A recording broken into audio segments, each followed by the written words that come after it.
Assalamualaikum warahmatullahi wabarakatuh. Ya, berbicara tentang masalah Israel Palestina ya kan.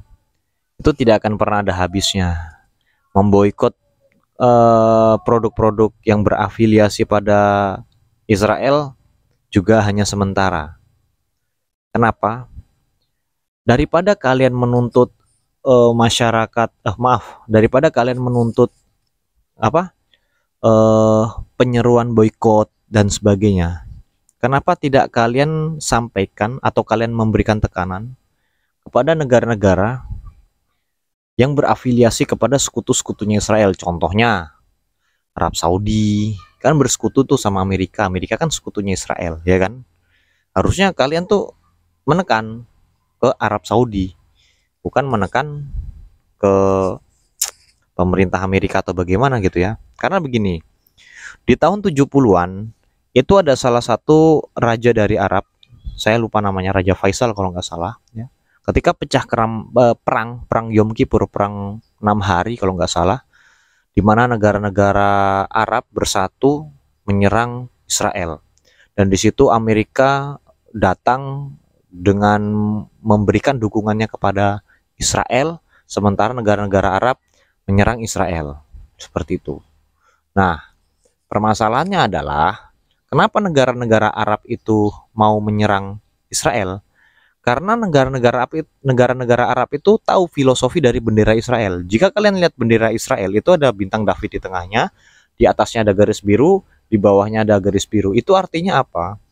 Itu adalah persemakmuran negara Israel Raya, yang di atasnya itu Sungai Efrat, yang di bawahnya itu Sungai Nil. Artinya apa? Jika kita implementasikan pada peta geografi di Timur Tengah, itu mulai dari Irak sampai ke Mesir, itu adalah bagian dari Israel Raya.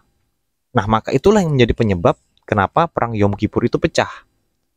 Nah, lalu apa yang dilakukan oleh Arab Saudi pada saat itu? Pada saat itu ada salah satu raja Arab Saudi yang memimpin satu gerakan, yaitu mengembargo negara-negara barat dengan menyetop minyak ke sana. Kenapa begitu? Karena negara-negara barat ini atau negara-negara Eropa, Amerika ini ekonominya bergantung pada minyak. Seperti itu. Dan kalian tahu nggak, ketika Raja Arab melakukan embargo terhadap minyak, terhadap negara-negara, embargo minyak terhadap negara-negara Eropa dan Amerika tadi tuh, itu dampaknya tuh sampai merubah budaya, kebiasaan masyarakat, terus sampai memberikan keuntungan industri di Jepang. Contohnya begini, ketika harga minyak yang awalnya tadi $2 atau $3 per liter langsung jadi $12 per liter, otomatis masyarakat yang tadinya sudah bergantung sama minyak ini jadi mengalami kesulitan. Inflasi di mana-mana, habis itu apa namanya tuh, ekonomi bergejolak, ya kan?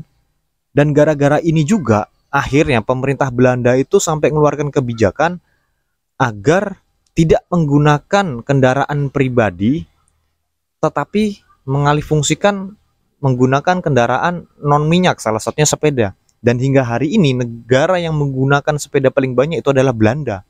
Itu adalah dampak dari salah satu kebijakan Raja Arab tadi nih. Terus yang kedua, ada lagi dampak ekonomi bagi Jepang yang diuntungkan gara-gara kebijakan ini, yaitu kenapa?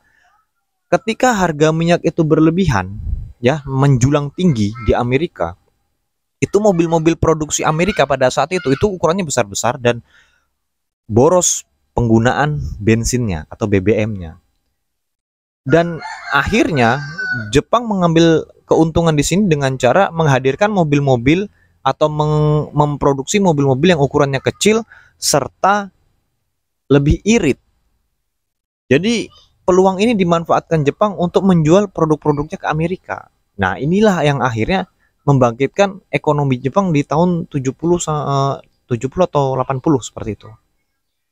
Nah, bayangkan teman-teman, kalau kita sebagai masyarakat kita hanya melakukan boykot, itu tidak memberikan dampak apapun, ya kan, ke Israel. Akan tetapi jika kita menekan negara-negara yang tadinya ini bisa menyuplai minyak ke Amerika, menyuplai minyak ke Israel, itu kita tekan untuk mengembargo, saya rasa mereka jauh lebih berperan penting dalam memaksa Israel untuk memberikan jeda waktu atau gencatan senjata di perang Gaza saat ini.